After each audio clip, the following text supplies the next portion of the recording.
Hello, everybody, and welcome back to Campfire Stories RPG and our Defendus Academy series here on the channel using Critical Role's Daggerheart system. I don't really think we have any sort of announcements, like at all. Except for the fact that Dawn is in our chat screaming. You know what? I guess the only announcement to say is that we are 2 followers off from having 50. So, if you have friends, tell them. And if you are friends, be them. I don't fucking know. Get that on a shirt. However, when we last left our Defendus Academy students, after being unceremoniously ejected from Sir Robin of Locksley's division of the Candlesticks after Piper showed up Robin in a unofficial violin competition, they found that a disturbance was happening in the forest in the center of town, causing the sheriff to be quite miffed indeed. After being told by Kylie, and also subsequently given a very nice breakfast on Robin's tab, that their ride would be speaking to them quite soon, they put the 2 and 2 together that they should probably investigate the source of the crowd gathering in the center square. With Sonata's uncanny ability to weave between the legs of regularly sized people, and of course after bumping into who she originally thought was a child, but turned out to be a gnome with the ability to see through the illusion she had conjured to make herself look like a child, Sonata got a very good look at who would later turn out to be Jack Spriggans himself, with a incredible performance around the square, captivating so many people for good and for bad reasons, depending on exactly your wealth class. Feeling a magical rally boost, similar to what the twins give off, but with much more potency. Regrouping and giving all of the information that they have, the hat covering Alex's half-elven ears was swiped from the top of their head and seemed to head off in a direction hovering from nowhere, and a chase soon followed. Not a chase to legitimately catch up with the culprit, but instead to see where they were being led.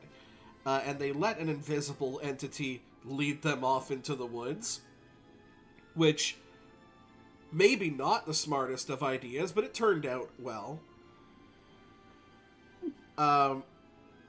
Before the invisible entity revealed himself to be said performer, Jack Spriggans, and upon introducing himself and the gaggle of tiny, fantastical creatures around him, the group explained their quest, and Jack sort of explained his, before a massive beanstalk in the middle of this circular clearing stretched up to the sky, one that he said specifically the normies could not see. However, this seems to be the quickest way to Jack's domain. And we pick up as we mean to go on, as Jack sort of heads over to what seems to be a kind of cool pulley system embedded into the beanstalk itself, as he goes, now I'm sure that some of you flyers can get up there yourselves, but if I'm being honest, your wings are going to get a little bit tired. So, care for a ride?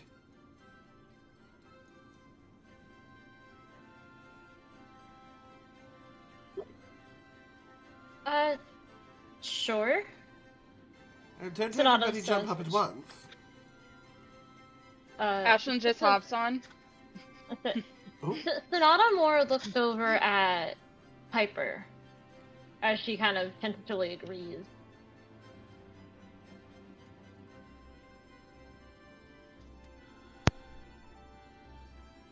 My dears, are you good? Is there, does anyone have any questions?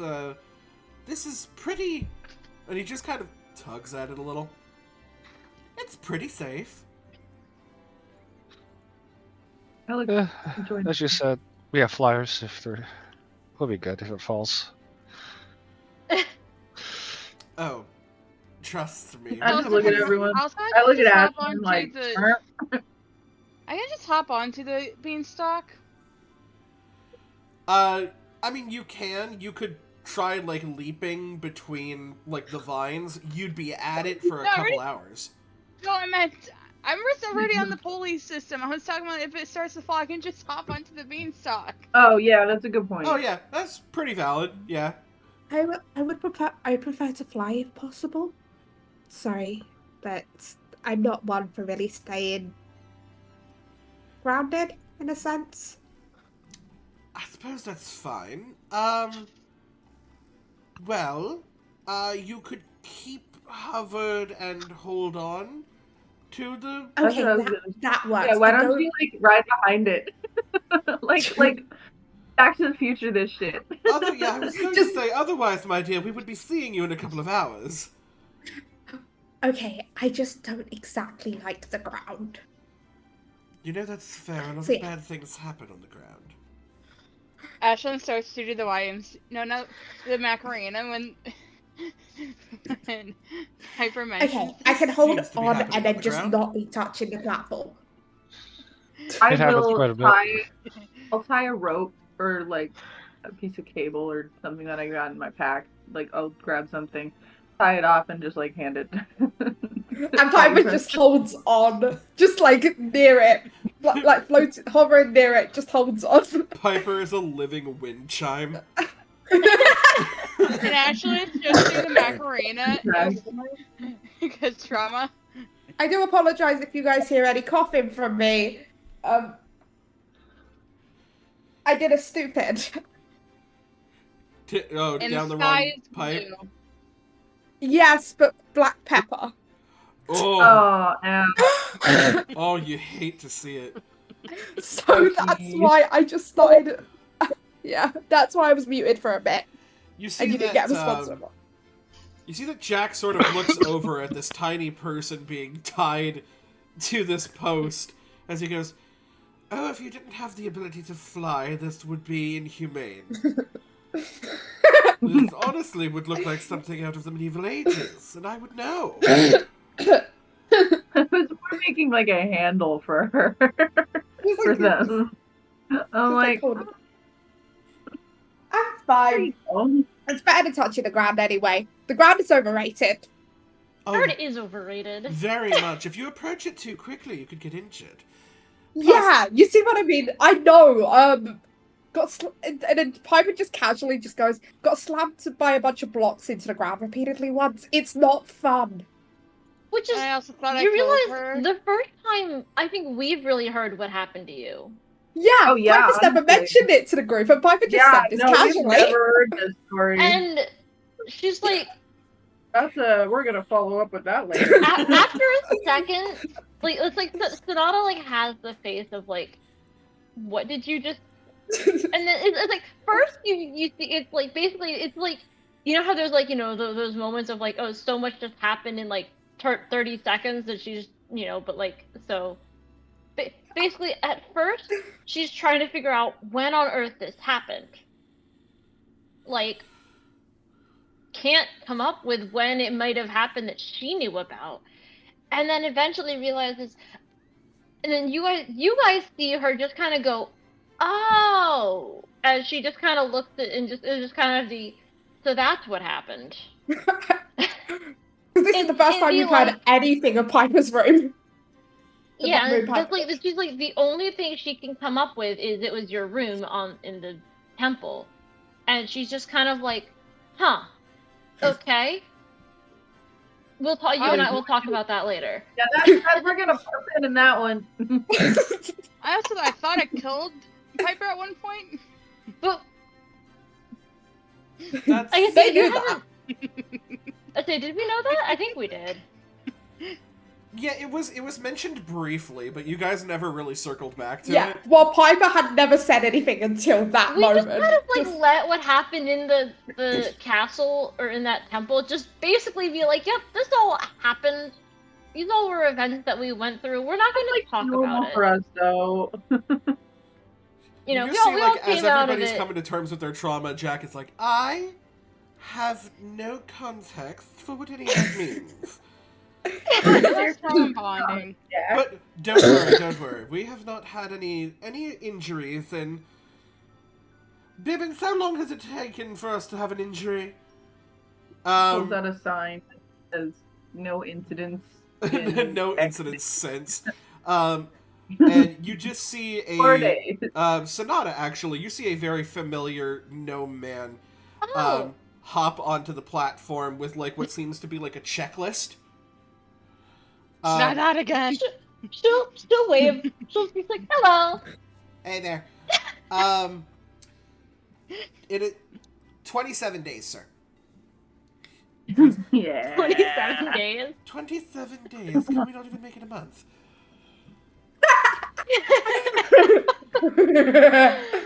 To be fair, you'll see. It's been a while since I've seen someone try to navigate the upstairs for the first time. Oh, this should be grand. Anyway, so 6 to beam up kind of hits a button and begins to steadily but quickly sort of shoot into the air. Piper, by the force of sheer momentum, your butt almost hits seat. Before you just sort of boing, like fucking dangle from this. Piper's basically just like doing like a just are bungee actually jumping on a session. string. You are just the actually- Christmas ornament of people. Piper's just bouncing. I don't know how to spell it, Alexa. No, that's perfect. You're making it a verb. just bring, just trying to keep in until finally it comes to a rest atop what could only be described as a cloud, but you guys all know that clouds are not super tangible, right? They're not exactly things that you can stand on, and yet many people are. You're talking shit about clouds. I'm It's not just like talking that one shit. anime I used to watch. How do you think they feel, knowing that they're not tangible? You know, I can't say it's ever crossed my mind before, Alexa, but I'm thank you. just. By the way, the verb that I came up with is macaroni. Macaroni. Yeah, because clipboard trauma. They lost their name, so Oh. macaroni. Oh, yes. You stay as far away from Bibbins as you can, as people with clipboards simply cannot be trusted. No. No. You actually see that he's the first one to leave the structure, and kind of hop onto the cloud with like a little bit of a bounce, but he's able to very quickly sort of correct himself and be able to walk. As he starts going around a massive housing structure. This house is not fit for medium-sized creatures, even in the slightest. You, the tallest among you, that being probably Ashlyn or Alex, It's Um, Ashlyn. It's probably Ashlyn. Ashlyn, the double doors that enter this house, you make up maybe 1/20th Oh no! of this. The smaller among you, the fairies, to say vertigo would be an insult to the human condition. Like, this, you have never felt so small in your life. The windows are massive. The only way you can tell that this is a house is because of how far back you currently are. As Jack sort of is sitting on the like bench-like structure and just goes, "Welcome to my humble abode. Please make yourselves at home." Ashlyn's like, how am I Here, gonna I'm fit in there? messaging you a dumb joke. How many fit in there of our size? No, dear? how can I fit in there? How can you fit in there? Quite easily, actually. A lot of stuff can fit in there. I think you're thinking backwards, Ashlyn. This house is huge. Never mind. We are 1/20th of the door. Not that the door is a 20th of us. No, you may come across that later. Oh, That's an Alice. That's more of an Alice That's thing. more of an Alice thing. Yeah. Sorry, Ashlyn. No, that would be an Ashlyn thing to think. How can Oh, you yeah. fit anything in there? He's just like, I promised you, you could fit probably 50 of us in the fruit bowl itself. But, yes, please, make yourselves at home. You see that he's not leaving the bench. He's just sitting there. He's okay. over on the Go look at your bench. gem. It's like a bench pulley system thing that everybody was sitting on as it pulled you guys up. Here, go look at your DMs. Oh no, not the DMs. People be sliding into my DMs. Yeah. Yeah. It's almost like it's based off a fairy tale or something. And Piper just smiles and like, that was fun, by the way.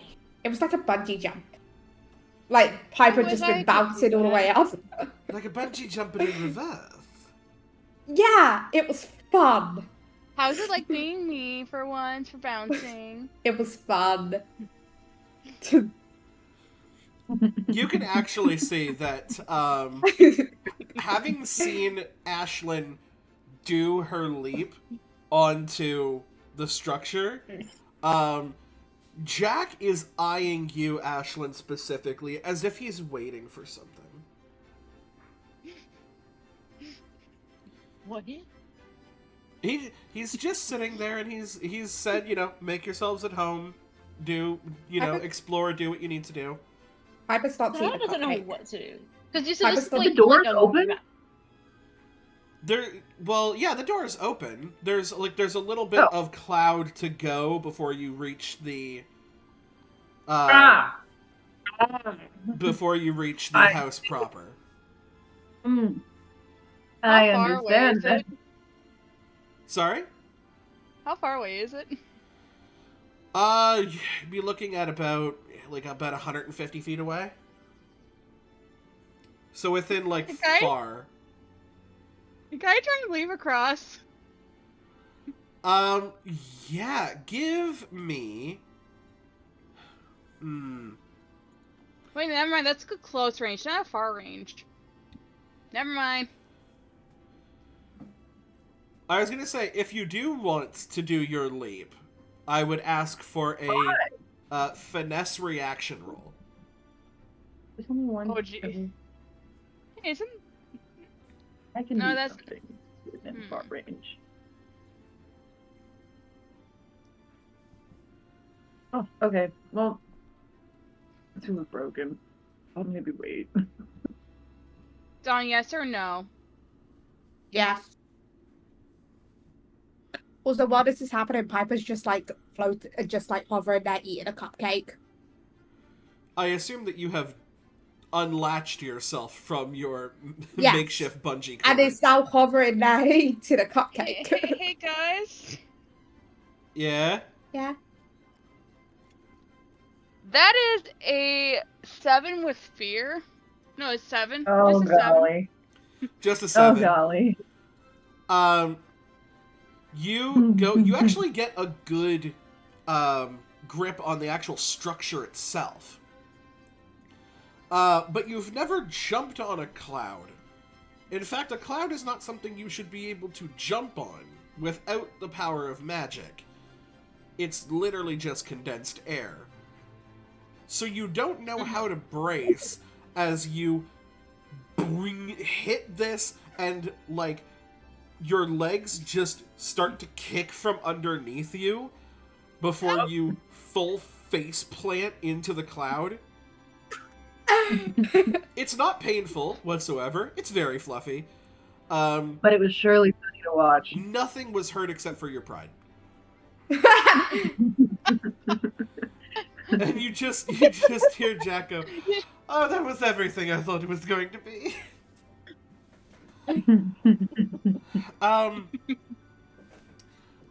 Sorry, my dear. It kind of turns to Alex. Says, "I see that you also do not fly. Would you like me to carry you?" You know what? Just to save my own fucking pride, I'm gonna do death maneuvers. What is Which death is- maneuver? Once per short rest, mark a stress to sprint anywhere within far range without making an agility roll to get there.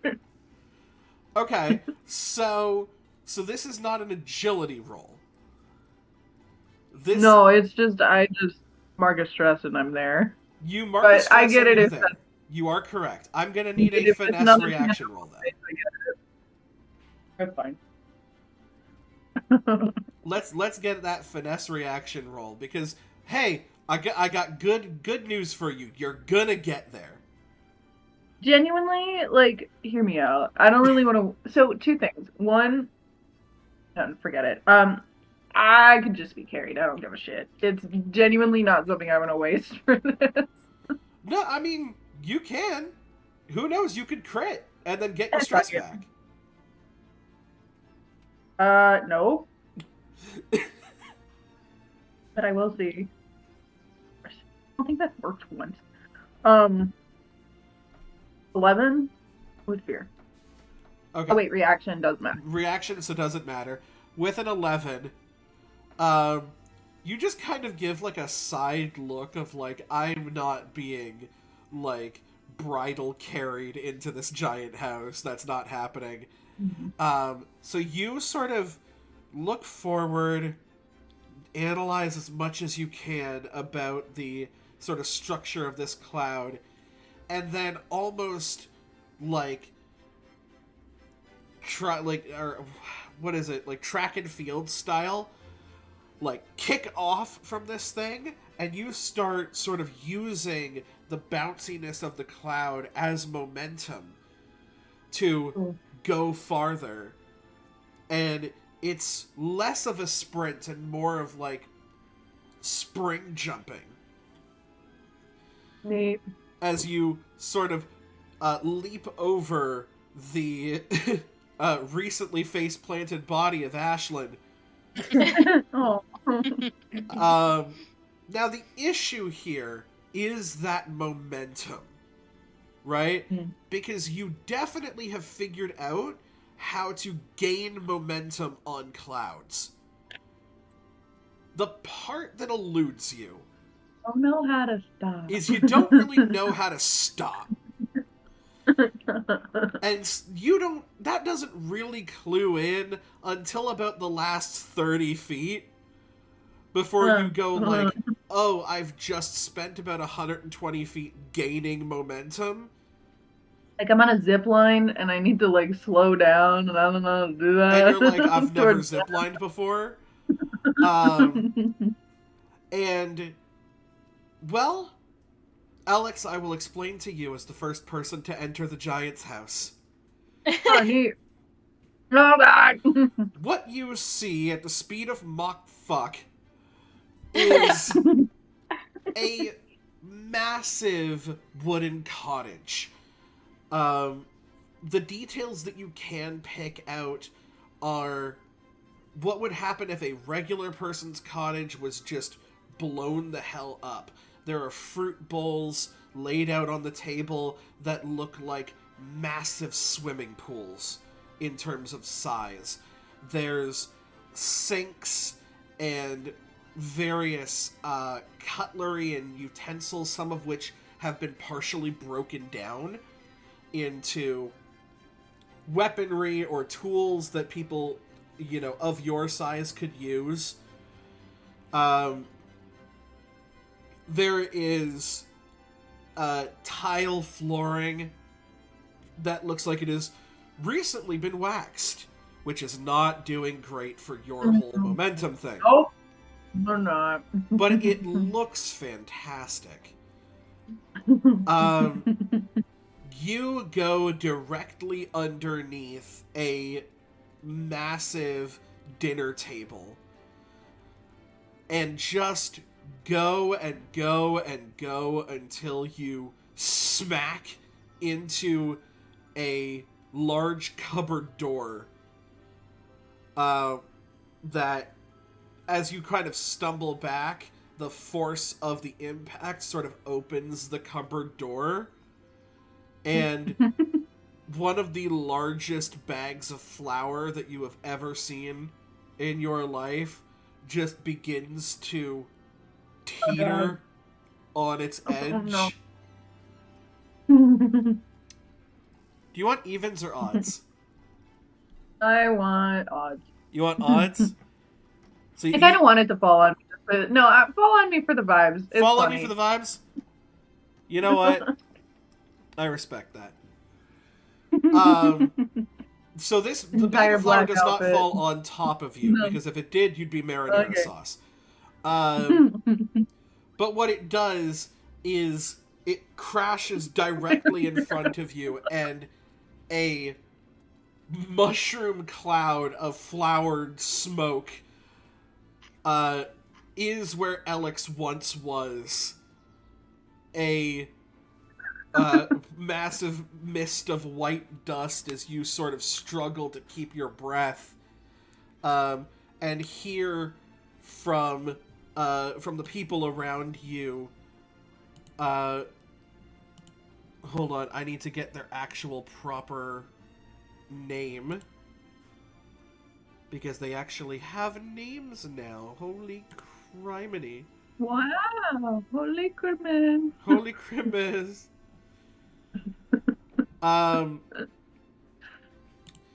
You hear, like, gnome and halfling voices kind of go, whoa, we have a code, we have a code 3, get the Emberkin out of here? So what? You don't recognize what that is. We got a 2319! We have a 2319 indeed. You do not recognize the term Emberkin. Ember Kit? K-I-T? Emberkin. Emberkin. Got it. Thank you. Interesting. Yeah, it is giving 2319. So puff of white smoke, like I'm enveloped, dust finally settles. You just see you have been powdered. Alex White's eyes shakes, and then you see a puff of like white smoke come out of her mouth. No noise, just puff. Just... Yeah. You see that someone stands over top of you, seems to have almost tree bark like skin. With roots that sort of tip around the ears, and different branches that make almost kind of like antlers at the top of the head. No hair, but like grass or moss that forms the shape of hair. as he looks down at you. You must be new here. Are you okay? I think it's funny if she whacked into the wall and then fell flat on her back while this happened. Yeah. So I just kind of like look up, shakes my head, like, I'm good, it's fine. Dust off the not like barely making a difference on the shoulders, and stands my ass up. I love that for you. No change, only flour. You see that he has like reached his hand out to you, but you sort of step up yourself. No, yeah, I'll probably stand up so that's normal. And he's like, were you found by Jack as well? Found by? I just give a face of like, found by? Sure. Oh, a lot of us were discarded, I suppose. Discarded. Interesting. From our families, I suppose, if you call them that. And we were found by Jack and brought up here, as he says, there's enough room. Oh, that hits home. There's enough room? Like, there's plenty of space for you, in other words? Oh. And sort of as you look around, you're like, that adds up. Yeah. But at the statement, like, discarded by our family is, like, that kind of, like, hits home for a second. I'll actually, like, everyone. Even though I'm already stood up, like, I'll reach out and take his hand. Take it. Oh, Maho. Maho. Maho! Maho! My homie! It's not going to be as bad as Mike Hunt from Campaign 2? Yeah. of Critical Role, where he's like, everybody's now named Bob. Yeah. It is at this point, Ashlyn, that you have been able to find your footing, your hoofing, and reconnect with your fairy friends and make your way through the doors as well. Yeah, it's like I have a feeling that like the three fairies, like, there's Alex who just doesn't stop moving, and then Ashlyn who face plants, and then I feel like the three of them just like look at each other. And like I think Calithea is usually like on foot, but I have a feeling like all three of them are just gonna fly. Like, we don't have a problem with the cloud. Just look at each other and just fly over. Just all three of you look at each other, nod, just start hovering over. It takes a little bit. You help Ashlyn to her feet and sort of stabilize her as she learns to walk on clouds. But Ashlyn, your ability to sort of adapt to unnatural environments, you get your footing after a little bit, and just start bouncing. Yeah, there's like like the white rabbits you've seen in your past. Ah! Quickly Macarena once. Just airborne Macarena. It's funny because I, like, anytime I'm at a public dance, we'll do the Macarena. It's a classic for a It reason. just happens. Yeah, it just happens. So, entering the building, you guys see what I described before, as well as this flower-based crime scene that seems to permeate and cause a little bit of a rift between the freshly waxed floors and what is being shown here. You also see that there are a number of people being ushered out of the room that seem to have like a fiery glow to them. Oh, interesting. they have a fire aura? Yeah. Okay. Also, can you describe Maho again? Yes, so you're looking at someone with a kind of athletic build, but tree bark like skin. Mm-hmm. Roots and vines that sort of curl around the ears, almost like you know those ear piercings that like loop up and around the top of the ears? Mm-hmm. Like those. Yeah. And where hair would be, and in the shape of hair, is like a combination of long grass and moss. With branches that come up and around almost like deer antlers. Cool. Like almost nymph-like, essentially. Yeah. Okay. Cool. Sweet. Oh, these must be your friends? Or were you all discovered together? So do we hear this question? Yeah, Or I would just say you're close valid? enough now, because you probably have run up to check and see if Alex is okay. Fair. Good. Yeah. Just kind of like. Alex is good, if not just powdery. Mhm. Yeah. Powdery. A layer of dust. A layer of... Friends? I assume. Yeah. Isn't entirely sure where they stand with Alex, but knows that there's at least like friendly acquaintance, if nothing else. Yeah. Right? That's how they like it. That's how they like She's it. just like, friends? I think. Sonata's response. Piper just looks at Alex and is like, you look like you've got in a fight with a cake making kit. Piper knows about those. Was Piper just basically goes, We don't like. She's like, yeah, I look more like they're not Piper easy to than- clean up. You actually see that Maho looks over, introduces himself to the rest of you, and goes, "Wait, are you bakers?" I'm a baker. Sonata's just gonna point at points at Piper and Piper's goes, eating a they cupcake. are. Piper's still snacking on a cupcake. I just help. I do what they tell me. Well, Ashlyn I have cupcakes. takes out her tin can cupcake that Piper made. I made that cupcake as well. Yeah, I make cupcakes, but I also make other stuff. But I have cupcakes. how interesting. You seem to have found a way to turn litter into something edible. Yeah, Ashton likes I eating litter taste cans. metal.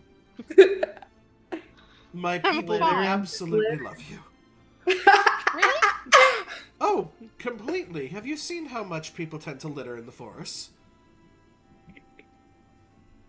Sorry, have you met an Earthkin before?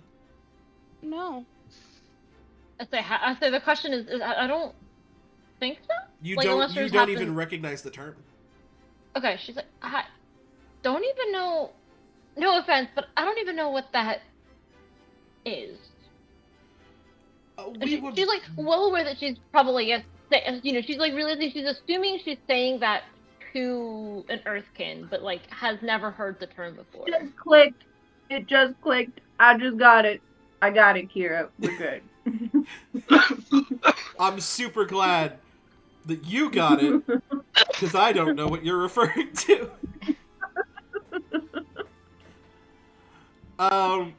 But yeah, he I had to goes, look at these in my notes. Dumb. my people were born, I suppose, from, like a magical,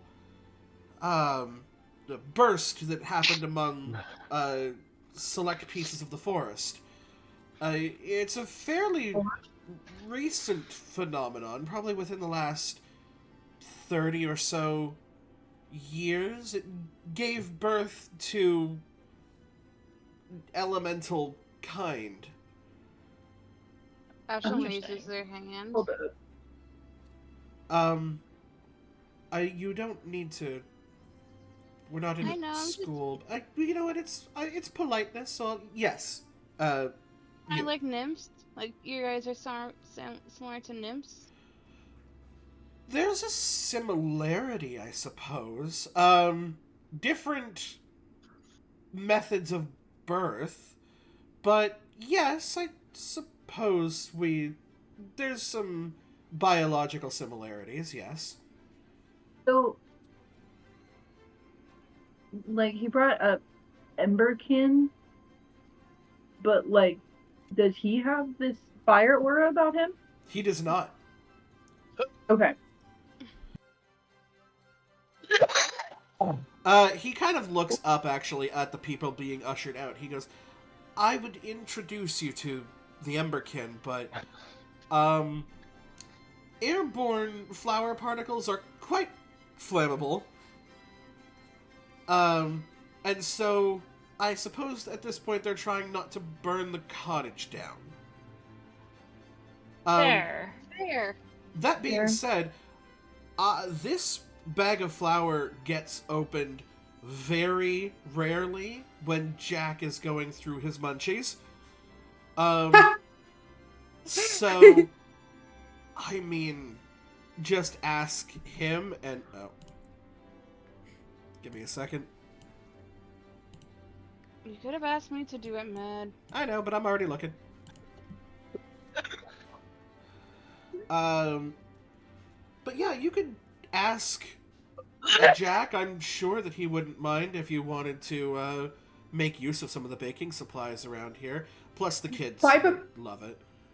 Piper's just whole face just lights up in just like Baking supplies? Piper's like, could bake cupcakes for people or cookies, or what kind of sweet treats do people like? Oh, I... fruity things. Oh, I got some ideas. Like, What about blueberry sweet- muffins? To their pouch. I'm So, sure they would love blueberry muffins. Yes. Dusts off pouch, reaches into pouch, like as I open it. Piece of paper, little dust gets on it, like blows it off and hands it to the Mambo. What is on this piece of paper? It is Mom's apple pie recipe. Ah, yes. He's like, you know what? Hand this to Bibbins. He takes inventory. The fact that I think Piper has that recipe saved as well is the funny thing. But I mean, this is fairly... Yeah, you do. Cinnamon is the one thing I don't know if we currently have in stock. You may have to go to the You gotta go on a side quest.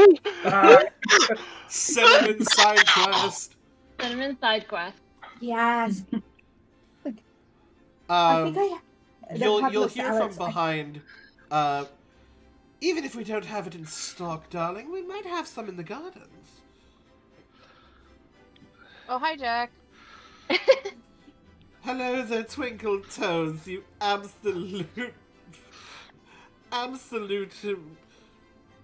walking ball of sophistication, you. Yeah. How are the Piper clouds? looks Don't forget about Fred. Don't forget about Fred. Oh, Who points to my shadow. By the way, I've never seen someone traverse the clouds as quickly as you have. If you knew how to cut momentum. Oh, you'd be I lived up absolutely in the unstoppable. mountains. I lived up in the mountains for most of my life before I went to school. Oh, Just gotta figure out how to stop. yes, I meant your quiet one. You traversed the clouds really well too until you stopped abruptly. Although I suppose both of you sort of stopped abruptly. Piper just looks to Jack. Oh, we were talking about bacon, by the way. Baking, I love me some baking, yes. I Bacon? usually do No. cupcakes, but we were talking about blueberry muffins or apple pie. Oh, now you've got me going in my munchy phase again. No. Piper pulls out a cupcake. And it's like, do you want a cupcake? Pocket cupcakes. Yes. Oh, that's nothing. Mysterious. That's nothing. Ashlyn just Just opens wait up for her you- pocket and you- just grabs a random tin can. Yeah, literally. Okay. As he says pocket cupcake, I just look over it at like a hold on, you haven't seen nothing. Ashlyn? Oh yeah, I did. Piper Then pulls out a Ashlyn's like- cupcake. Ashlyn pulls out a tin can, and he goes, "I feel like those two. I feel like those two are juxtaposed. But yes, I will." No, I have made tin can cupcakes. And I sewed a pocket dimension snack bag of holding into their pocket. Going to put a pin in that, but I do want Yeah. to revisit that. Oh, Ash read about pocket bag of snackies. Red. Oh, you have been busy, you lot, have you not? Didn't we mention to him that we've been seeing Red? I think you mentioned very briefly about Red, but with the mention of the snack bag of holding, he's just like, "Oh, you're not doing small little trips, are you?" No, I learned that from Dr. Weber, this trick. Dr. Weber. Doesn't ring a bell. But yeah, I don't leave the house We without can talk about cupcakes. Dr. Uh, Bless you, Zach. Bless the Oh, Christ excuse out of you.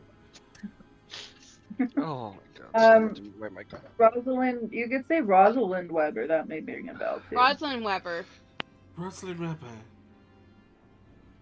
No, still. No. I sort of tend to do my Okay. own thing. Also, I've been dealing with a great deal of past trauma. So... Macarena? You want to talk about it? like as you all just kind of look at him and blink, he's like, "You will have read my story, correct?" Me point Takes to book out, dust it off. There you go. Kind of hands over the book and, "Oh, this is the sort of a one for children." Sort of skips over some of the gruesome details. Yes. You see, when I originally got here, this place was run by giants. You might tell by the fact that everything is very big. Looks around. You're I kidding. couldn't tell. Well, might be able to notice that the giants are not here anymore, and that's sort of my doing. The first one was accidental. The second one was not. And, I was a little bit younger and a little bit more easily scared by things. And I suppose I did what I thought was good. I viewed Did they these try and creatures eat you? as... Oh, of course they tried to eat me. I came into their Yeah. domain. Well, we killed a house that tried to eat us, and an alligator tried to eat me once, and we killed it. So... Well, I thought that's sort of... Were you in their domain? I think so. We were in a forest and an alligator tried to eat me. I Points to assume the book. you don't live in said forest. No, so yeah, we were in their You were domain. in that Yeah. domain. So you kind of know how I feel. Yeah, I sort of viewed these creatures as disgusting and worthy of being slain. It took me a couple of centuries before I sort of came to terms with the fact that I had entered two people's homes, killed them, and stolen all of their goods. And then I suppose I turned this into the world's greatest orphan Airbnb. Orphan Airbnb. That laugh was out of character. Fair. At least, hey, I'm an orphan. I'll Oh, say it.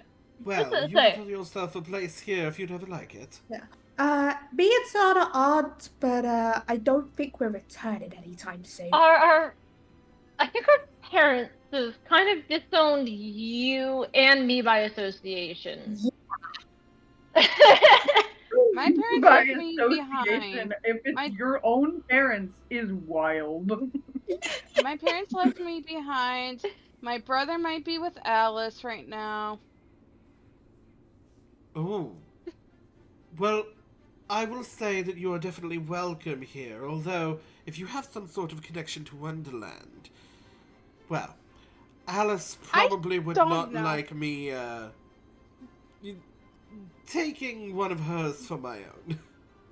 I don't know. I haven't talked to my brother. I haven't heard his voice in my head in ages, and I miss him. And you just see Ashlyn pout after she says that. It is Ashley gets a understandable, hug. my dear. From Piper. If y'all keep hearing about chips, they're a bit crunchy. I We're haven't heard definitely them. going to need some of those comfort pastries for sure. I will get on it as soon as we are able to. If you Oh, I want. hand I will help. Piper mom's recipe. I already have the recipe, but thank you. Because Piper Well, I got don't it know if because of the we- baking club. Then I Do have we a know baking- who it was who gave us the recipe? Do we know? Because I have that recipe in Piper's No, recipe. no, book yeah, you there. have the recipe. I don't think we know whose it was. They just like appeared, didn't it? So as you guys are talking about this, I just kind of slide it back into my pouch. Yeah, because before this, you just left the recipe on the table in the baking club. You never said it was you that put it there. Yeah. Like, Yeah, Piper, so, Piper but, like, looks you- Piper probably glanced over it and is like, "Oh, I have this recipe in my recipe book," and just Trust like, Bibbins with my name, Jack? Sorry? Can I trust I just Bibbins kinda- with my name? Yes, of course you can trust Bibbins with your name. Why could you not? Last time I gave someone my name had a clipboard, I didn't remember it. It was a long time. Are you making... Were you... Were you talking with the... Well, I hesitate to say the Fae. You're surrounded by them. You are them. But I suppose you met someone a little bit more tricksy. Yeah, it was a ladybug. I had to make them cupcakes to get their name back. I find that cupcakes are sort of your cause of and solution to most of your problems. Piper just nods. Just fully Yeah, just pretty nods. much. You know what? I We respect all- the commitment to the bit. No That'll issues, music. my dear. There's no... we have actually never encountered any Fae outside of you. We have gnomes, dwarves, halflings, which are not the same as half-elves. They get that a lot. And a lot of the new elemental kin, there's a lot of stigma around them, as they're very new phenomenon, and therefore have been shunned from society quite a lot. I know that feeling. Did they call me an Emberkin? Is that what they were saying? No, he was saying he's an Emberkin. Or no, sorry. Okay, whatever. No, what they were Yeah. yelling was get the Emberkin out of the room. I see. Thank you. Okay, that makes Yeah. more sense. That's why. And then he revealed himself to be an Earthkin. Got it. Sweet. That's what I thought. And so yeah, it's like, yes, it's quite a cruel world we live in. It's Yeah. gotten better, but it still has room to grow.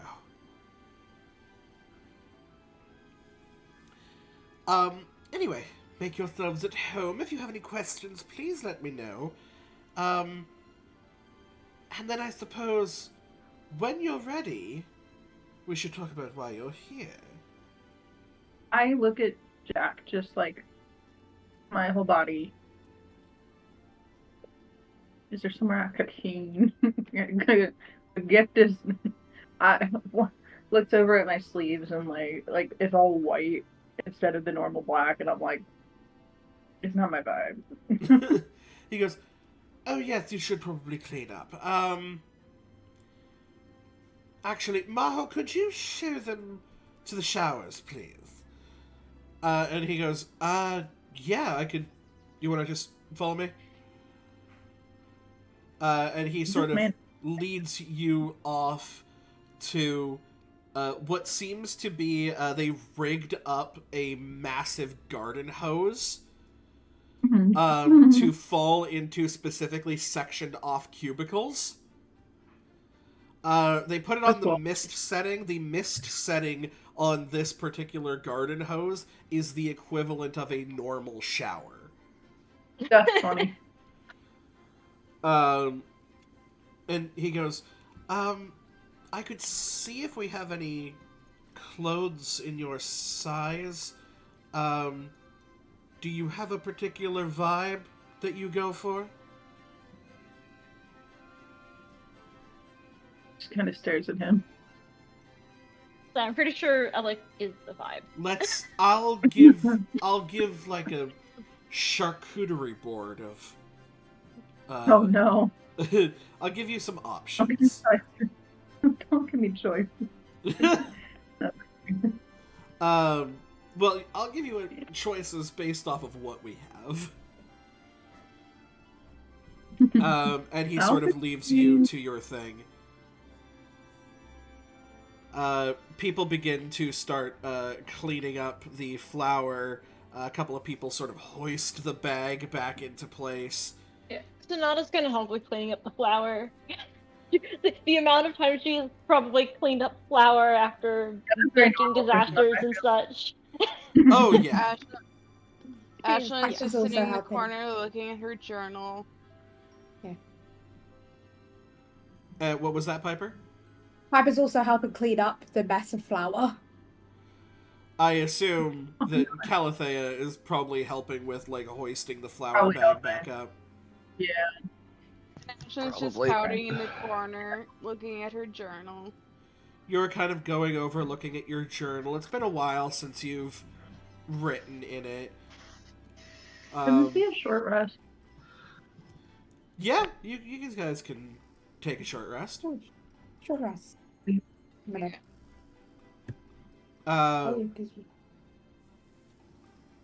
And Jack kind of goes back and goes, so, I suppose we should address the elephant in the room.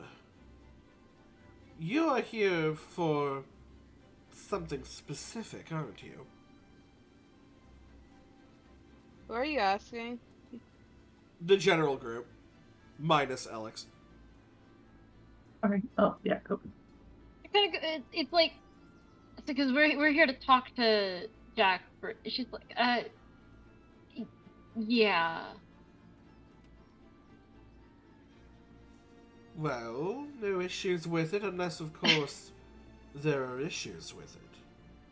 It's kind of it's one of those things where it's like, you know, it's like there's like, is there a bunch of other people still around them? Yeah, Like, there's still, like, her collection. it's a relatively busy area. People are trying to sort of make themselves busy. As much as you get the feeling, as much as Jack is like, hey, this is a place for you to have a home. Just come here and have a home. There are a lot of people who are like, I want to pull my weight around here. Yeah. Yeah, that makes sense. So Alex, I guess, probably still had the bow on her. But Sonata still, I believe, at least Sonata's still wearing the cape. Which normally she has disguised and hidden. Right, so this is...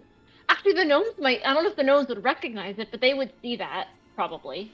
You would know that the gnomes are seeing something different than Jack is seeing. Yeah. So, like, you know, because she kind of keeps the cloak generally hidden. Or wearing with... I think Alex was wearing her magic cloak? At whatever... Alex... Somebody else was wearing the chaos cloak that she got. She traded it when she was given the... She basically, whoever had the... I think Alex, you were wearing the cloak. And she was wearing her chaos thing to match Red's cloak. But I think now that she has Red's cloak... Oh, yeah, I think she switch. gave... You're right. We did the swap. Yeah. I don't know how you have it looking, but anyway, she's wearing Red's cloak right now, probably just disguised with her illusion spell. With the like, you know, adjust appearance thing. And But so kind of like she did, I think before with I think Robin, briefly like show the cloak to Jack, lifting the illusion, like the appearance. She goes to put it back and then realizes pretty much everybody here can, like, obviously because like there's gnomes and halflings and stuff, like at least a good portion of the population there can see the cloak anyway. So she just doesn't put it back until she decides against returning it to its hidden state. That she normally has it because they can see it anyway, and clearly they don't necessarily know what it is or care, but You can see that as you sort of dispel the illusion on Red's cloak. None of the gnomes seem surprised by this. There are a couple people, obviously, that take notice. That, she's like something has mostly been doing it to dispelled. show, You can also hear, off to the side, a small voice be like, "Whoa, it's Red like me!"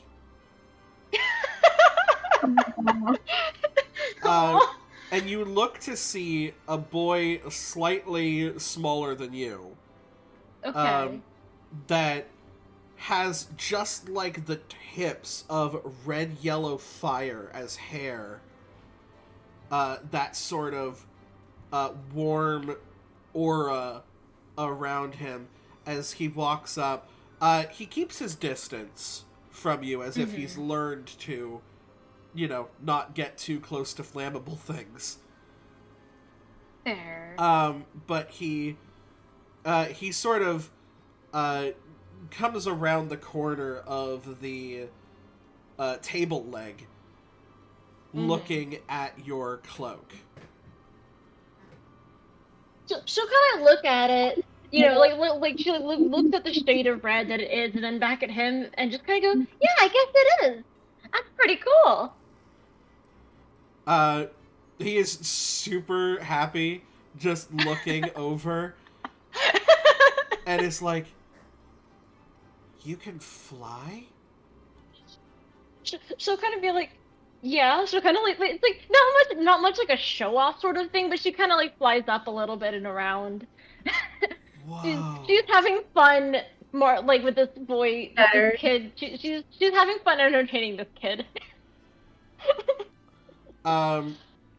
You can also see a girl about... But is also aware, probably also kind of keeping an eye on Jack, because she's pretty sure Jack is probably going to have something to say about the fact that she is wearing Red's cloak. Nobody else knows that this is Red's cloak, but I'm assuming Jack probably does. There is a look of recognition from Jack as he's sort of smiling. He's watching this scene unfold with a look that basically says, "Oh, we will get to this." Yeah, like she's probably, it's probably like he was probably going to say something, and then the kid showed up, and now she's playing with the kids a little bit. She's playing with the kid. There's a girl that kind of comes out after the boy, and she's much older. She looks like she's about maybe in her like 19 to early 20s. Older than the twins, because the twins are only 18, 19. Yeah, they're probably like a little bit older than the twins, yeah. Just a little bit older than you guys. Sort of long, curly wisps of flame as her hair, with like blue flame tips, kind of almost look like dyed highlights, if you would. Very slender figure. That like is very like athletic, like almost like gymnast. As she goes, "Sorry, we just started filing in. He's quite the curious one." That's okay. Curiosity is good. At least in some moderation. It's good to be curious and stay curious. And he's just like, "I'm staying back." And she's like, "I know, you're doing really good. I guess I guess I have no reason to apologize. I just worry about how others might see us. It's like she'll kind of like, look at this collection of people that, she's with and kind of after a second, not that she's actually worried about appearances, like she kind of is because of, situations, but they've been wandering the forest, she's, been hanging out with her twin, a fairy who's significantly bigger than most fairies, an half elf who doesn't talk, and a fawn who leaps who cannot be still, and is kind of like, I kind of understand the feeling, but it's okay. Yeah. You are who you are. And she's like looking at, they're like these like fire people, and she's like, you are who you are, and you shine brilliantly. Thank you. Well, I know a little something about warm feelings, and you definitely give that off. Okay, by the way, Sonata being absolutely adorable with these kids is not what I was expecting, but I love it. I'm actually living up to the fact she is word bard. Oh yeah, Words absolutely. are her thing. And you see at that point, sort of Jack interjects and says, well, I can see why you've been trusted with these things, for sure. So... She'll kind of look like there's, as the kids are leaving, the smile on her face from the interaction, it's still like there, but yeah, she kind of turns back to Jack and is, the entire point of why she did what she did in the first place. Yeah. The cloak Is the of with the saying beaten without path. saying what was that? How best did you come about that? Well, I know that you Thorf read, but specifically. She gave it to us. Her brain is. This is where B is going. I don't remember the exact situation as to why she gave it to us. Unless it was just the hide and seek that happened. More like she there was that. There was the chase scene. Yeah. Yeah, the sort of hide and seek that happened. There's. She realized that she doesn't know exactly what to say especially with the, a lot of other people around, but she just kind of goes, there's things happening, in the like tone of recognizing this is a bard talking to a bard who will recognize words that other people may recognize, things that others may not. So she's trying to be cryptic, but in way of, talking to him in a way that like he would understand that there's more that she's saying that she doesn't want to say out loud clearly, but can probably pick up on what she's not saying. Absolutely. She's like, there's things happening that are not great. We spoke to Red, as we've mentioned, after we she went and hid in the forest, and we went to find her. We did. She gave us this. So gesture at the cloak. And then we went to speak with Robin. After we forged a flickerfly blade, he asked us to. We were given his bow. And she kind of like it sounds gestures as if Robin without... sent you on a death mission. Those things are quite ruthless. Yeah, they like to play on your fears. That was not pleasant. This is the like, she was targeted. I think she managed to like not be completely paralyzed by their attack. She was like the one person who wasn't. I think I'm basically like, I still was hit by an attack, but like I succeeded, or they missed me or something. Yeah, I think so. Yeah, Yeah, but I this still is like the played other into time the that fear you thing. realize the person that you tend to forget is with you, but is with you this entire time. Amelia, Right. Yes. who sort of is like leaned up a bit. She was also helping Calathea with the whole lifting the bag up because she can fly as well. It's giving sprinkle. Yeah, absolutely. I Um, didn't Forget I didn't sprinkle forget her exists. this time. All right. as she just kind of like flies down, wipes some sweat off, and she goes, "If I never see those flicker flies again, it will be too soon." Yeah. But, we did it. Made the blade at the forge in Camelot. That was an interesting challenge to get to. Oh, you used the forge in Camelot. I've never had the chance. You don't want to. No. No, you probably don't. I suppose it is a One- silly place.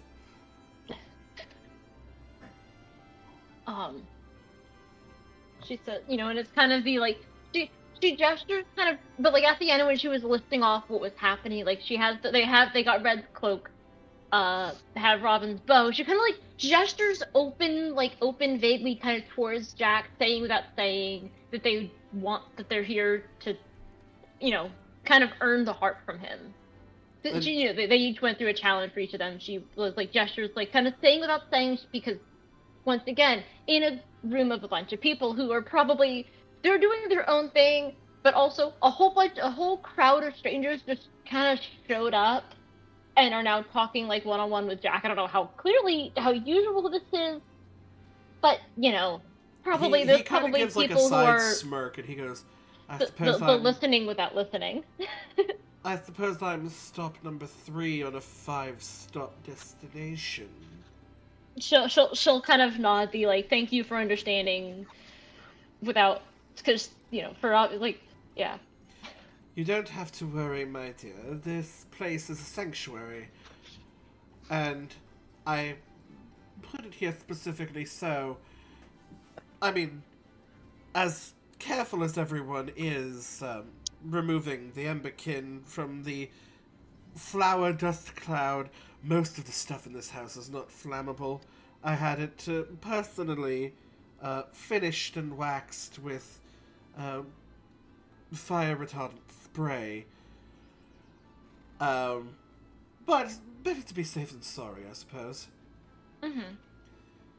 They're very kind people, though the world may see them as one-note characters. Oh, me? No, just kidding.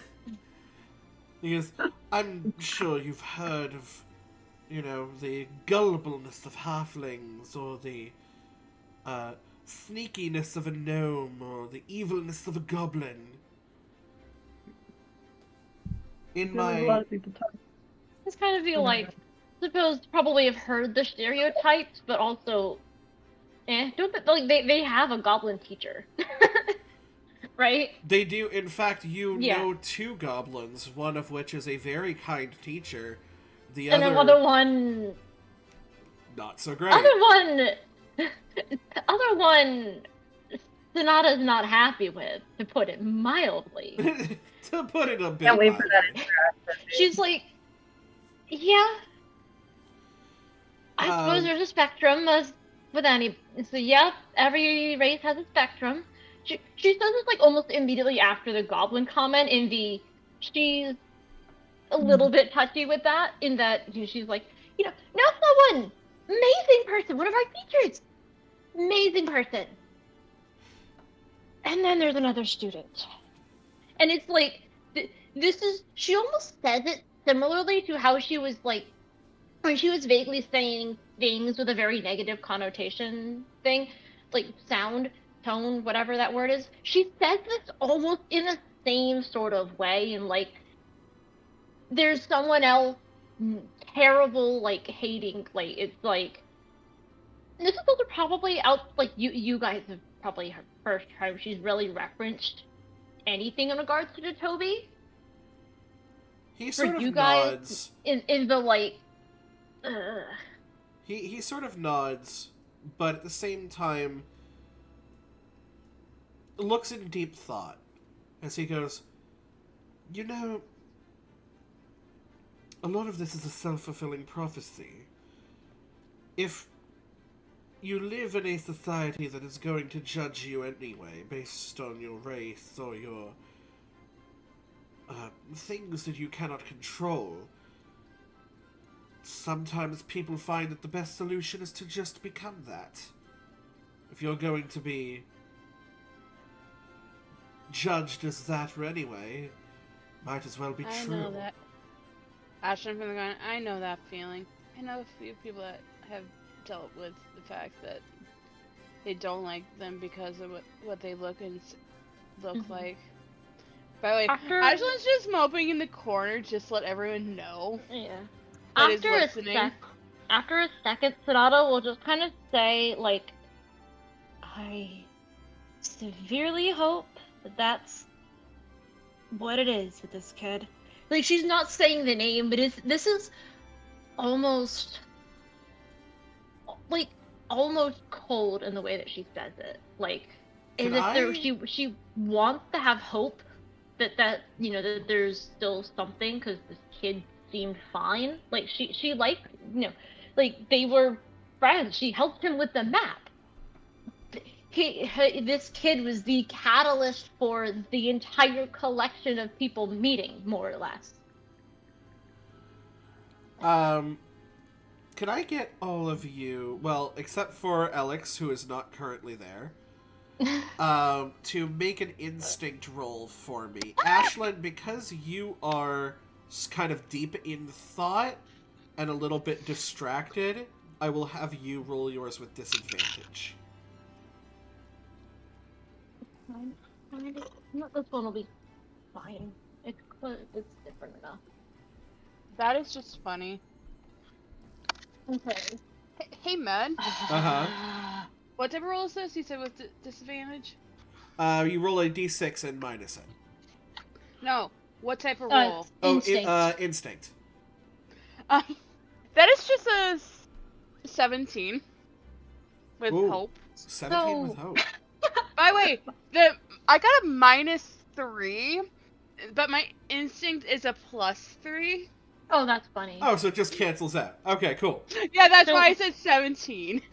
Sonata. I rolled with fear. That's a 15. It was kind of funny where my dice landed so that the 9 is upside down, so it looked like a 6 and I have a 5 on my hope die. So I'm like, oh, one off of crit. No, wait, that's a 9. Ooh. But anyway, Piper. that's the 15 with fear. 13 with hope. 13 with hope. And Calathea. Fear 22. Fear 22. Okay. Holy shite. I will say that this is enough for all of you to notice. Ashlyn, the hope, it's a bittersweet hope, as you realize that there is someone who feels your pain as they talk about being judged for something they can't help. You look over at Amelia, who just for a moment kind of hangs her head and just sort of nods to no one, as if she's felt that pain before as well, looking around at these people who have been disowned by their families. Ashlyn is also thinking about, can Ashlyn also be thinking about Coach Bane's fame because of their connection? Absolutely. Yeah, you realize that you are, surrounded by, people who get it. And it's Sonata and Calathea, it's very similar for both of you. It's just a things don't tend to really get under Amelia's skin. She's very guarded. Mm-hmm. And this temporarily sort of broke that wall down. Piper, for you, you're like, this is only further motivation for you to, like, cheer people up. As you also kind of notice Amelia's head sort of hang from that. And Jack goes, well, this has been a lovely, uplifting conversation. However, I suppose I have to think of some sort of a trial for you to go through in order to prove yourselves worthy of my beautiful little heart. You know, you could just give it to us. Oh, but where's the fun in that? I almost like that, like, Sonata's about to say, like, almost the same thing. Like, yes, is the world in danger? Yes. But also, where's the fun in not having to earn it? Because it's not the same if it's not earned. Fine, I promise not to break your nose as well. Oh. Please try not to. Don't make promises you can't keep, Lovey. Oh no, I can definitely keep it. Unless you want me to. Jack just goes with it. I love it. Unless you want me to, I can. Jack is just like, don't threaten me with a good time. I mean, I can if you want me to, and the gauntlet just deploys. Whoa! Just like, not now, Kawataya. Yeah, while this is happening, Piper is just swirling. Piper is just like swirling a bottle of something with a little smirk, just like.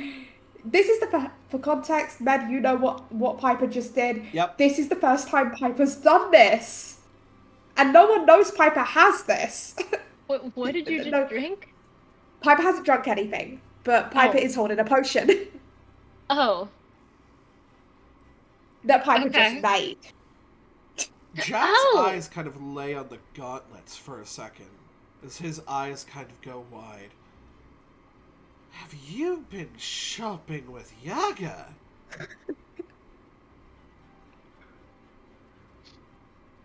Yeah, she made her yearly visit. I really should check out this school. It does sound so lovely. We It's have been a a while bacon since club. I've seen Vincent. How We is do he have. Stressed as always. I'm gonna say stress. Actually, I think he's a little more Regarding- stressed with recent events. I was just gonna say stress regarding the things I mentioned, without the like, she's not saying what's happening, but that it's bad. Because Also, thing- give me a second. How many of the founding teachers would have still been alive? Carries a 1. No, you're definitely dead. We had an elven teacher. Everlong? Patricia, yes. She teaches bard classes. She does. Oh, that makes I'm in her sense. class. She was always a little bit on the hippie side. I loved her for it. I'm in her. Me and Sonata are in her class. We're both in her class, yeah. And Amelia. Don't forget Amelia. Amelia's in And the class Amelia. too. She's I like, kind a little bit forget. I am sort of minoring in bard classes. It's one of the things that sort of doesn't rely on sight. Yeah, And he I'm goes, minoring in Guardian. Clocked that. Interesting. Wait a second. And sort of looks over Amelia. Were you born with that? Maybe it's Maybelline. And she sort of smiles and she goes, "You know the answer to that already, don't you?" And he goes, "I do. Oh, and I get the whiff of the divine off of you as well, Lovey. Interesting. Suppose we all make our choices." Oh, Oh shit! Oh shit! Lord! He says, I've been above the clouds, never spoke to a god. I wonder what they're like. And you see Amelia just kind of smiles and goes, some of them make deals, and some of them make promises. Mine fulfilled her end of the bargain, and as did I. He goes, the line between devotion and warlocks is paper thin, isn't it? Anyway, where is the one that got the bow? Point in the direction of the shower. Yeah, she got covered in flour. Alex, as you sort of step out of the shower and dry yourself off, you have found that there has been an assortment of various different clothes. Now, the good news here is they are kind of fitting the browns and greens and maybe sort of like autumn reds that you're used to. Side of it. I'll be here for it. Yeah, sure. The bad news is, in terms of style, it's borderline choice paralysis. There are... Oh, no. There's, like, the hyper-feminine of, like, big poofy sleeved flowy dresses, like, sundresses, that kind of thing, to, like, you know, skirts and tank tops, to, like, shorts and t-shirts, to the more sort of masculine dress pant, like, slacks, like, button-up, almost polo shirt kind of thing. Yeah. You can tell that Maho, in the, like, 5.5 minutes of meeting you, hasn't super gotten your style. And so has decided to err on the side of caution.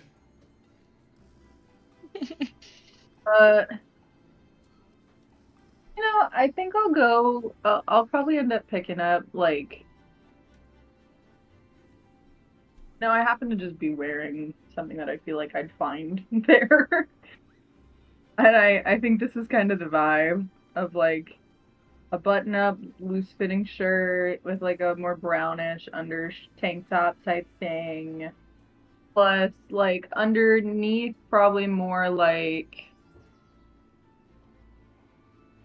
Except like a pair of brown slacks and also a green skirt. Okay, so you have like a skirt with slacks underneath. Essentially, like a half skirt type thing. Okay. Yeah, Like that's probably what I heard. Like a slightly shorter version of kind of what Jack was wearing during the performance. Probably, yeah. Because his was a lot more, like, flowy for the purposes of performance. Yeah. Yours is more of, like, a style accent. Yeah, exactly. But, like, I'm thinking more, like, high-low type skirt that actually does go to the legs. It goes to the same point of, like, the slacks. Yeah. Yeah, they're both kind of, like, 3/4 on me, I think. You leave the rest of the clothes there in, like, a bit of a, you know, organization is not exactly your strongest suit. Nah. You just sort of push it into the corner. Mm-hmm. As you come out and meet up with your friends, and rejoin the conversation as Jack is like, ah, yes, the quiet one. You're the one with Robin's bow, is that correct? Oh, I'm just kidding. Whips it from my back. Oh, Like, takes it off, essentially. very interesting. I don't think I've ever seen it in anyone else's hands. Well then. It used. Theming. Has to be within the correct theming. Red's was hide and seek, and it's because she's very hard to find. Robbins sent you on a mission. Almost a death mission. Because, of course, him and his merry men put their lives on the line every day for what they believe in, and wanted to make sure that you were the same. Bibbins, get a fresh clipbook. Another clipboard. Not again. You just see that Bibbins is like, a fresh one, sir? Is there... I mean, we still have a couple more pages. He goes, no. No, this one would be specific. Yeah, I could do that. Well, yeah, 1 second. You see him, like... What is... Bibbins is the gnome? Bibbins is the gnome, Yeah. yes. He's the gnome that Sonata met last Gotcha. time. So I waved at him when he popped up. You see he sort of waves his hand, and like a spectral set of hands about the size of him appear around a drawer, like, knob, because the drawer, of course, is massive, and he begins to just pull the drawer open with magic. Hops across a couple, like, edges of the table before he lands in the drawer, and it takes a couple seconds before he hops back out with a new, a very fresh clipboard with nothing written on it. If I had a nickel for every clipboard that Bibbins had today. No! He steps down and sort of uses his spectral mage hands to force the drawer closed. And he goes, what did you have in mind, boss? And he looks over, and he sees a brooding Ashlyn and a solemn Alex, although that's just sort of Alex's resting face. Resting solemn face. A very sort of stone-faced and serious, again, a little bit of a resting face on Calathea. The look of a reminiscing Sonata as she sort of looks and thinks over all of the bad that has currently been going on and all the stuff with Toby, looks over at Amelia, who's going through her own sort of mental crisis. Then the camera briefly catches Piper, who is probably the only one smiling. Yeah, Piper figured out how to do something and is happy about it. Piper's only smiling a little bit because Piper figured out how to do something for the first time. So, yeah. So, like, serious, miserable Piper. And he goes, my dears, you are looking at a performer. You are looking at a thespian. And you wish to take the thespian's musical instrument from them. I feel like this is whatever face Sonata has is shaken in the way of like excitement. Like she looks over at Piper. Piper's just I'm like they've probably met each other's gaze with this, right? Piper's like bouncing in the air slightly, just so curious because like performer, instrument, just bouncing in the air. Piper bouncing in the air over the idea of performer thing, and there is excitement at what this is going to be in Sonata's eyes. He goes, Bibbins, if you mind, I need to make an announcement. And he goes, of course, boss.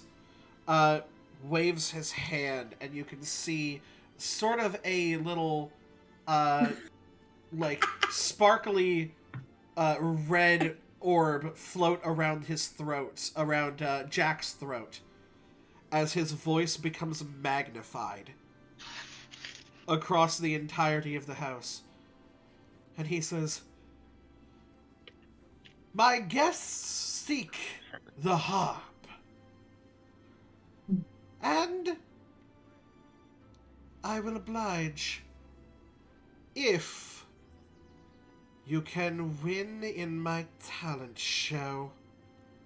Oh god. And now Piper's just like the bouncing sped up. Piper's basically like a blur of bouncing movement.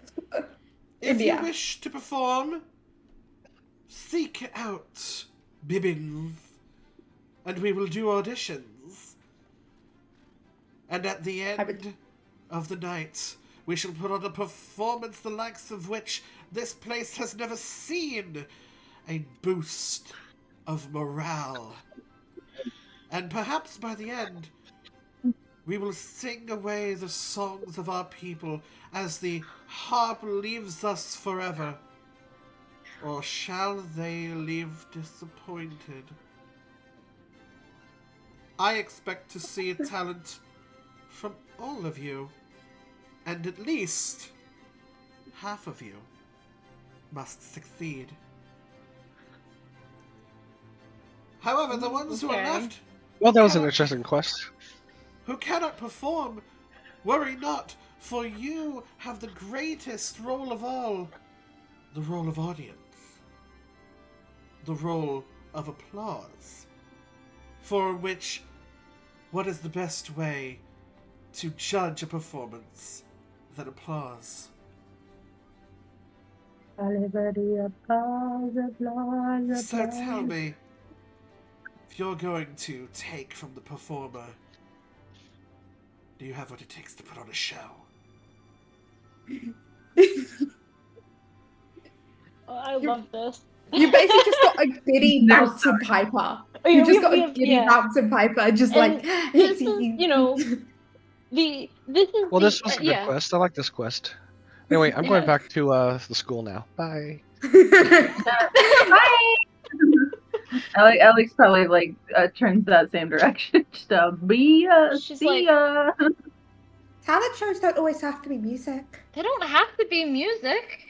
or singing. It could be anything, really.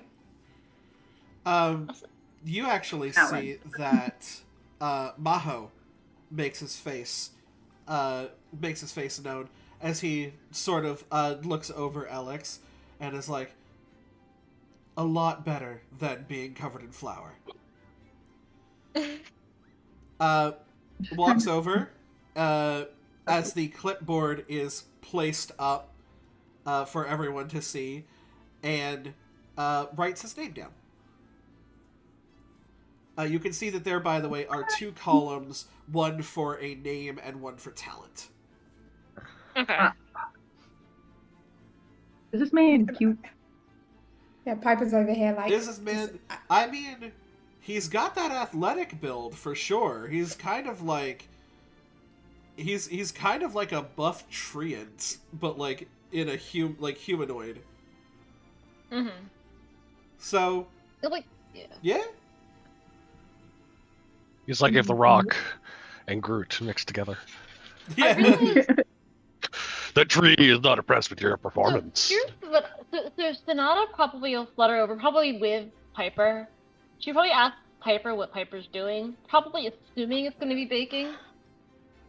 It kind of goes like, Piper, Just what are you like, doing? just Piper, just Or violin. assuming it's baking, Yeah. like violin and It's singing either- at the same It's time. either going to be baking or violin and singing. Okay. She'll just kind of, you know. But then like, as Piper probably signs up with whatever Piper's doing, Sonata goes to sign herself up.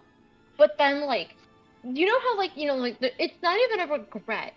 She doesn't even get to the, like, she's got her pencil or whatever, like, at the clipboard, but she completely freezes.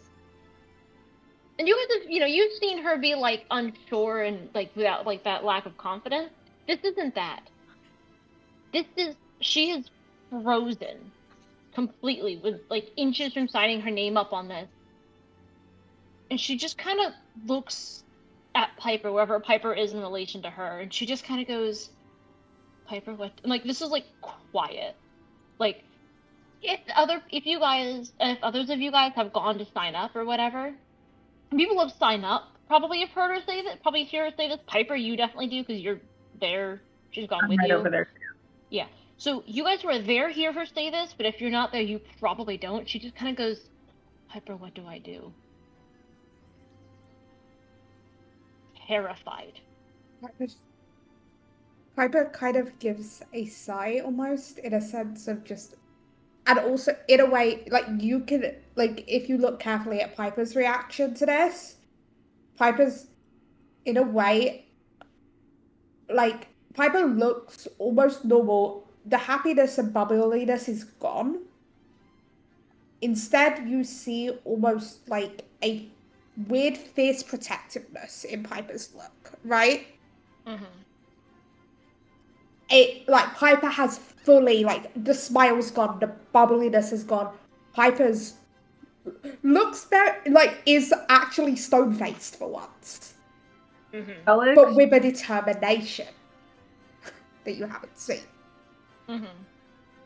Alex pulls out a journal out of their notebook, their backpack.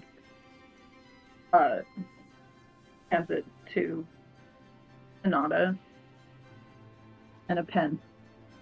She like takes it. Doesn't know what this is, but she takes it. And Alex is like,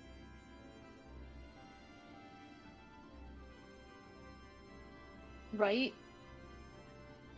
What?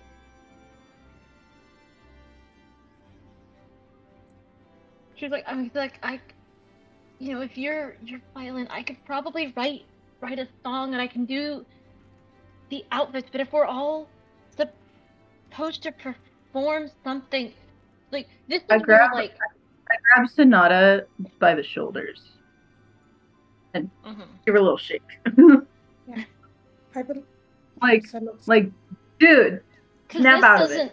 Okay, this isn't like the lack of confidence in herself that you guys have, you know, No, you guys no. have seen her with that. This is like a genuine fear in her Yeah, eyes with this. of course, exactly. So that's why I grab her and I'm like, no, hold up. Hold the phone, take a breath. You are talented. You have talent. Look at where we are, right? We're in this giant house. Magic is all around us. Do anything you're good at. You are so good at so many things. Once again, she looks like she hears what she. What if I fail? Then you fail. Just shrugs, just like, and so what? You look at me. Look at me. I got nothing. I got nothing. This is gonna be interesting to figure out what the fuck I'm gonna do. Sonata, But who knows? So we failed. when you say the words, but what if I fail? It almost sounds like you echo. But you realize it's not an echo because the second one wasn't your voice. It was someone else saying the exact same words at the exact same time. But nearby. A voice that you've heard before. And then it is met by the little boy that you had interacted with earlier. That says, there's nobody that does what you do. And even if they did, they don't do it as good as you do. And even if you go up there and you only have one fan, you know I'm there. I'm always going to be your number one fan. And this kid, you look over and you see him talking to his older sister, who's got that same look on her face that you don't even realize is on yours. This look of fear, this look of, but what if I mess up?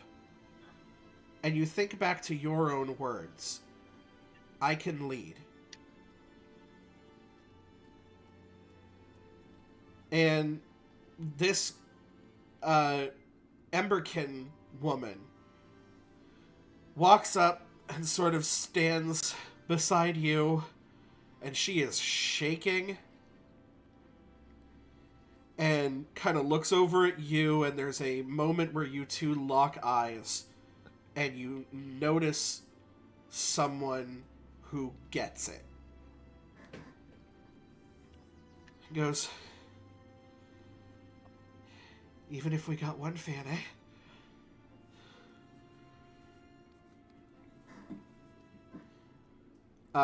She is going to reach up, and you see her write Igna under the name, and under the talent, Flame Dancer.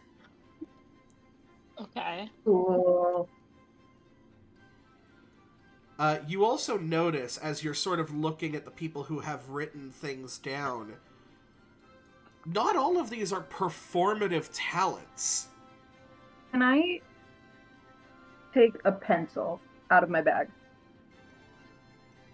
Absolutely. And where Sonata has written her name, next to it, write Setup.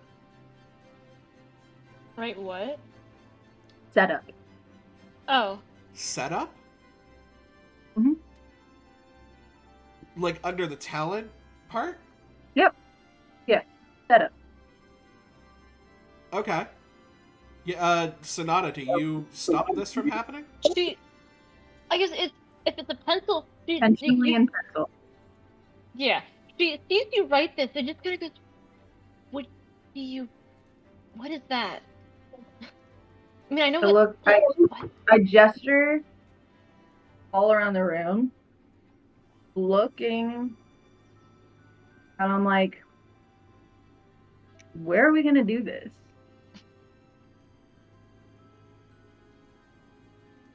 You get the feeling from this, Sonata, that as you look around, you realize they need a stage.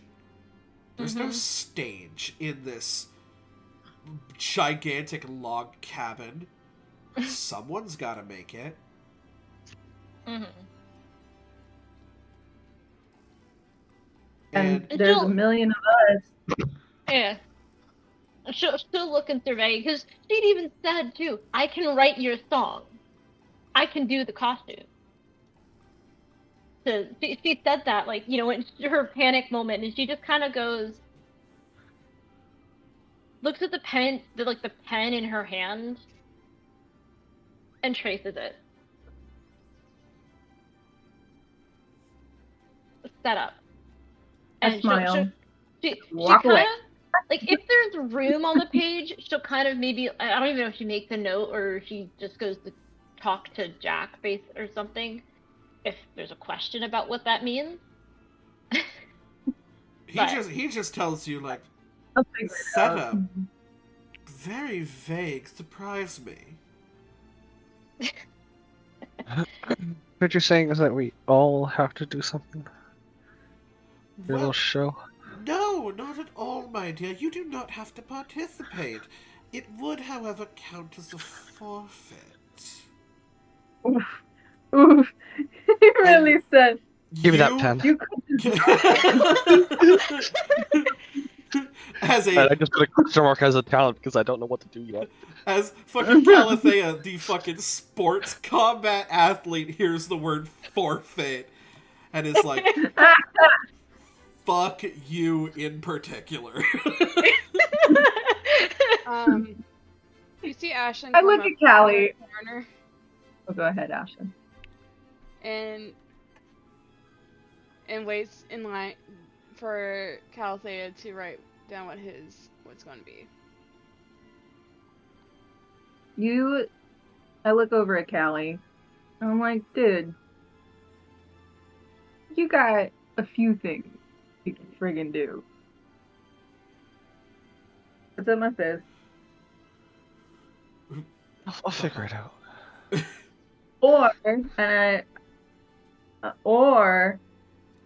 And reaches into this magical bag that I always have. Pulls out a paintbrush.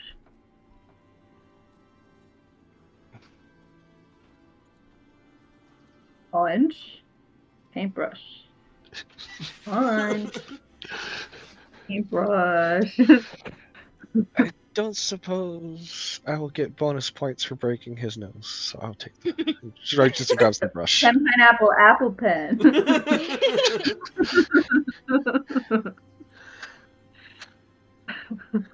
So do you write painting underneath your talent? Something like that. Painting question mark. Painting question mark. I love that.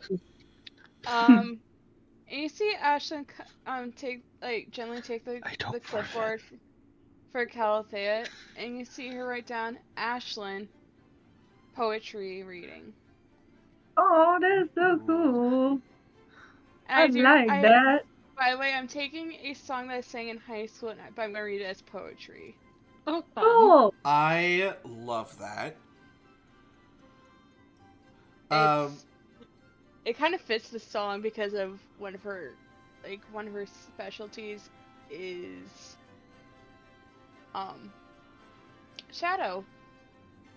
So I do have a poem, and I already have the song picked out. It was between two poems, by the way. You see that as like people are sort of looking around, Maho actually recognizes is not the word. What am I looking for? It's a word. I'm gonna move to the word acknowledge. Realizes. Not realizes. Regards. Talks to person. Fuck me running. Okay. I was like acknowledges. What's the word for acknowledge? I do that all the time. Maho for the first time regards Calathea as he looks over at her talent and goes, Oh, I hope I get to go up against you. I think that would be a lot of fun. Oh, ruh-roh. Does Maho also have painting? Maho under his has carpentry. Oh, Ooh. interesting. And so it is like one of those creative abilities, one that can be sort of done on the fly. Fascinating.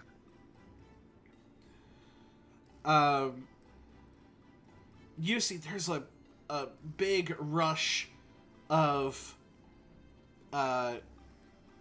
movement for people to be signing up. People are talking about, what sort of snacks they're going to make. People start rushing to the garden to tend to that and, get what is seasonal, to make a big feast for everyone during the performances. That apparently they have not had a talent show in a very long time. And he kind of sits down. Jack kind of sits down. I do remember Patricia. She's a lovely woman. My ears perk up. She would be the only teacher that would be left from the days Defendus started the school. It's a shame. She must have had to see her faculty pass away. I heartbreak a little bit. However, well, she chose herself quite a man, didn't she? And, kind of looks over and side glance meets side glance. There's no direct look, but his eyes do cross yours eventually. Who's he talking to? He's talking to Gibbons. The group. Oh. Okay. That was kind of Gibbons / the group, because we're all kind of in the same area, I think. He's not being quiet about it. Mm-hmm. Yeah, he's intentionally making this loud. Yes. As he just says, she's done quite well for herself.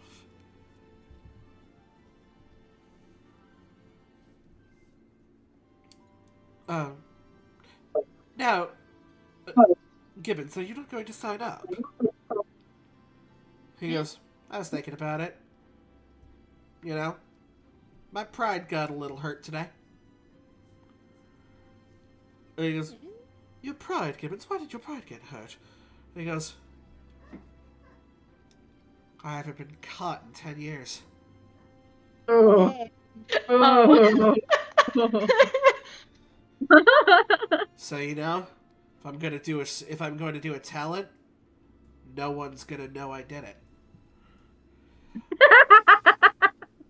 And you just see, like, Gibbons walks up. I don't know how Piper's going to react to this. But as he kind of, like, walks past the group, it's not aggressive. Like, it's not... You guys know what bullies look like, obviously, from being in your school. This is not someone trying to check you. This is more sort of playful. But as he's walking by, he walks by Sonata and just slightly, like, shoulder checks her.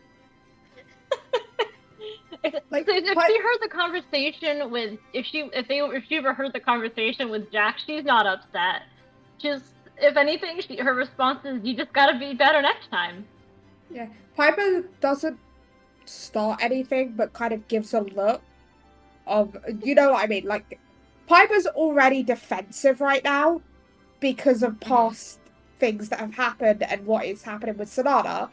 Piper basically just gives a look of don't try anything kind of look. Sonata having PTSD regarding things. Yeah, and Piper is being the overprotective twin sibling. So Piper is already defensive as hell, and so gives kind of a glare of don't you dare try anything kind of situation. Oh, yeah. Does not regard you whatsoever, by the way, Piper. Looks completely past you, as he, reaches up as high as he can to write down, Gibbons' talent stealth. As he replaces the, pen, and he goes, well, you know what Jack has said, if you need anything, come and find me. If you can.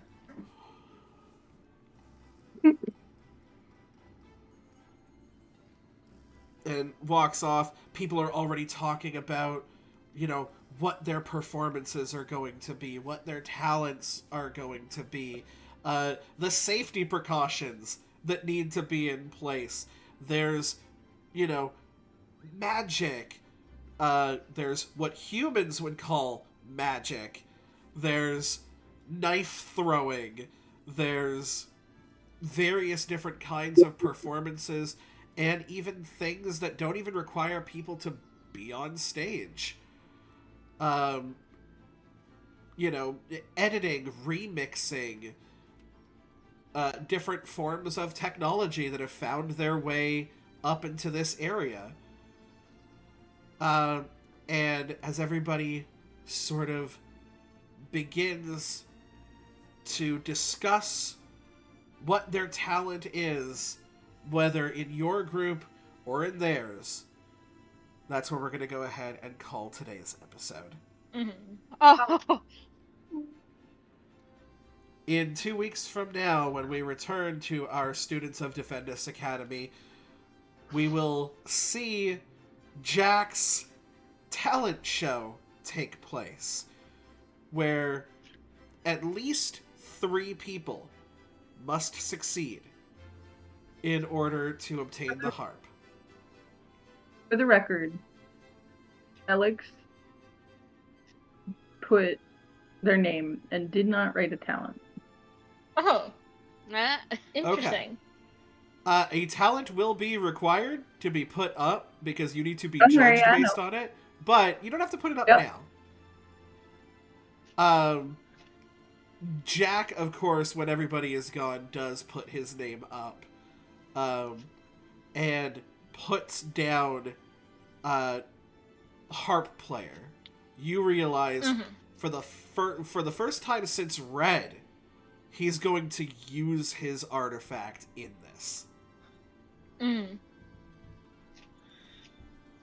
So, yeah, consider what you guys are going to do, how you would like to describe it. Again, you know, Ashlyn, Stoppy, you obviously have actual poetry that you are going to recite. I do not expect any of you guys to actually perform your talents. You can just describe what your character does. But yeah, keep it in mind, you've got 2 weeks to decide. There will be roles obviously associated with it. It is nothing that I basically have to stat, except for who you guys are going up against and what their bonuses are. Because that's Oh, going to be shit. the DC that they set. Mm. But, yeah. Enjoy that. Thank you guys so much for watching. We are going to see how people are doing. Why does Neo Lionheart always leave? Oh, but Butters is live. Butters is live, so we're going to go to Butters. I think there's also a River Crystal who's live for a birthday subathon. And it's their debut of their model, their V2 model. Oh yeah, Ooh. they do also have that. Yeah, we have model debut birthday subathon for River. Okay, I feel like we sort of need to do that. Can somebody, can you put it in the chat? Because I cannot look at my DMs right now.